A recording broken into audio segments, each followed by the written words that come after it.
Ito ang mga totoong biktima. Inihayag na po ni Attorney Colmenares, Nery Colmenares, na ang talagang naging biktima ay mga mamamayang Pilipino nung panahon ni Duterte. Abay, hindi lang pala yung may kaugnayan sa tukhang pati pala yung napakalaking inutang o nakakalulang perang utang na iniwan ni Duterte sa mamamayang Pilipino. Ito pakinggan po ninyo, talagang pati utang nabanggit na kasi pinapalabas nilang bayani ito si Duterte. Pero yung pala daming ginawa. Nawalan ng mahal sa buhay, nawalan ng naghahanap buhay sa kanilang pamilya. Yan ang mga biktima. Marami pang mga biktima, mga kababaihan, mahihirap, manggagawa, OFW. Ngayon, milyon-milyon ang biktima dahil sa pangungutang ni Duterte, trilyon-trilyon, 6 trillion pesos inutang niya. Kakargahin natin lahat, kakargahin ng susunod na henerasyon ng mga Pilipino, sila ang biktima. Kaya ngayon, nandito tayo para manawagan ng hustisya.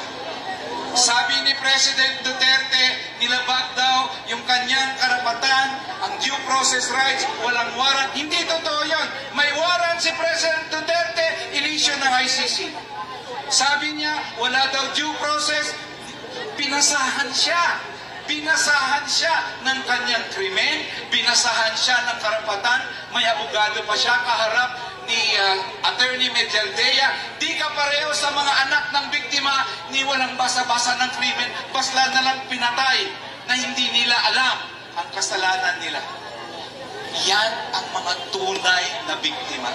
Ayun, Kaya ngayon, nandito tayo hindi para gunitain ang araw ng pagkasilang ni President Duterte. Ginugunitahan natin ang araw ng pagpatay sa libo-libo niyang biktima.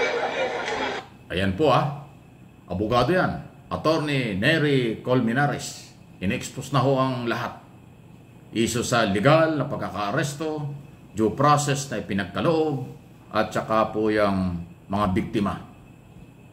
At yung malaking utang daw po. Kasi alam nyo, noong panahon ni Duterte, 3 taon lang yung matino talagang gobyerno. Or ibig sabihin, na walang gaanong problema kasi nung pumasok na yung COVID ng 2019, 3 taon talagang bagsak ang ekonomiya natin. Kaya nga lumubog tayo sa utang dahil napakalaking pera. Bilyon-bilyon po ang inutang noong mga panahon yon dahil nga sa COVID na hindi nabayaran. Siyempre nagbabayad ngayon at tayo magbabayad niyan. Napakalaki ng utang na iniwan. Ayan ang sinasabi ni Colmenares. Balikan ko lang kanya sinasabi tungkol doon sa due process. Alam niyo, ang pag-i-issue ng warrant of arrest, babasahan mo siya ng kanyang karapatan sa harap ng abogado. Ay nandun po yung mga abogado. Kaya lahat ng due process, lahat ng proseso ay legal. Inisyuhan siya ng warrant of arrest, binasahan siya ng kanyang karapatan sa harap ng mga abogado, nirespeto ang kanyang karapatan, pinakiusapan siya, tumagal ang halos 12 hours na pakiusapan bago siya tuluyang naisakay sa eroplano pabalik o papunta ng Netherlands. So, ang lahat ng proseso mula sa airport, sa eroplano, sa airport at sa Villamor ay sinasabing nagawa. Ayon kay Attorney Colmenares, kasi nga nandun yung mga abogado, abogadong Medjaldea, sa Salvador Medjaldea, tsaka yung kanyang asawa na abogado rin, at tsaka si Delgra. 3 yung abogadong kaharap nung inaaresto ni General Torre itong si Duterte noong mga panahong yon, March 11. So yung proseso legal daw, may warrant of arrest, lahat ay legal. Ang pinakamatindi ay yung naiwan na sakit sa libu-libong mga Pilipinong nawala ng pamilya at milyon-milyong Pilipinong magbabayad ng utang na iniwan. Yan ang lumalabas ngayon. Ayan, nabulgar na. Dati ang pinag-uusapan tukhang lang, pati ngayon ay utang. 6 na trilyon daw ang inutang. Grabe naman laking pera. Saan napunta yun? Ano sabi nila? Di naman yung sinabi ni Colmenares. Abogado yan. Hindi naman gagawa ng fake news yan. Ganun palang kalaki ang utang na iniwan. Inutang ni Duterte na tayo magbabayad at yung mga susunod na mga kabataan dahil hindi naman mababayaran yan ng overnight. Taon din bago mabayaran yan. Tayo ang magbabayad. Tapos ginagawa nilang hero si Duterte. Ay talagang kakaiba. Well, ano yung masasabi diyan sa mga isyong ito na nagpapatunay sinabayan ng mga biktima ni Duterte yung kanyang kaarawan. Kung nagrally yung mga supporters ni Duterte sa kanilang paniniwalang makakalabas na, hindi naman totoo, another fake news ngayon, kasi hindi naman pwede mangyari makalabas siya ng ganong kadali. Sumabay din at nagrally din po sa may liwasang Bonifacio sa Maynila ang mga biktima. Ay, hindi ko na pinakita at nagiging kawawa lang lalo. Yung mga picture, yung mga magulang nagsalita, until now, umiiyak sila. Kahit na si Duterte nakakulong, sigaw nila katarungan pa rin. Kaya hindi nila matatanggap na yung galaw ng mga DDS na sinasabing argabyado si Duterte, hinaras si Duterte, lahat-lahat kabaligtaran yon.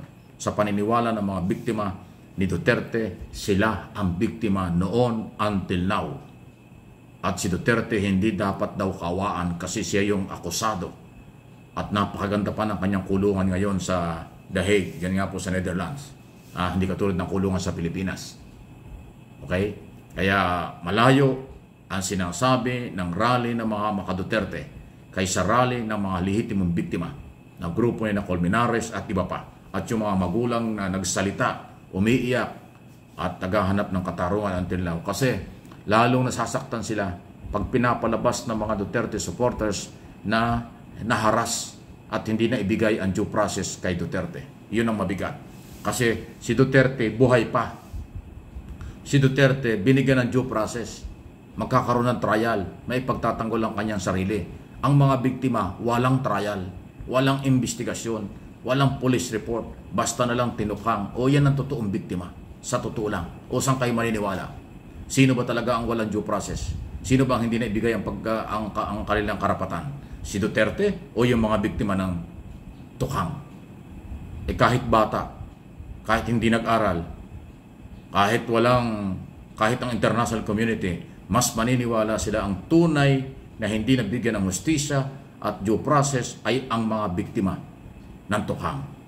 Kumpara doon sa dating Pangulo na ibinigay ang lahat. Kinasuhan, magkaroon ng warrant of arrest, binasahan ng Miranda right, binasahan ng kanyang karapatan, pinagkaloob, tapos inaresto at dinala sa The Hague. At magkakaroon ng trial. Yun ang tamang proseso. Ang mga biktima, walang ganon. Katok, sabay putok. Pagkatok, nawala na ang buhay. Tapos diniklara, kalaban, nanlaban. Grabe. 30,000 daw po yan. So ano ngayon ang malaking pagkakaiba? Kaya maging bukas ang kaisipan, huwag magpalinlang. Ipaki-like po ninyo, paki-share po ninyo, paki-forward po ninyo itong aking mga topic dahil ito yung magsasabi na totoo. Paninindigan natin yan. Dahil tayo ay naghahanap din ng katarungan. Justice for all victim. Maraming buhay yan ng mga mahihirap. Walang pera, walang koneksyon, mahihirap. Sila ang nawala sa kasalanan na kung sino man. Katulad ng nakakulong sa kasalukuyan at yung mga posibleng ikukulong pa dahil kasapakat sa operasyon o plan tukhang ng nakaraang gobyerno. Please like lang po, share.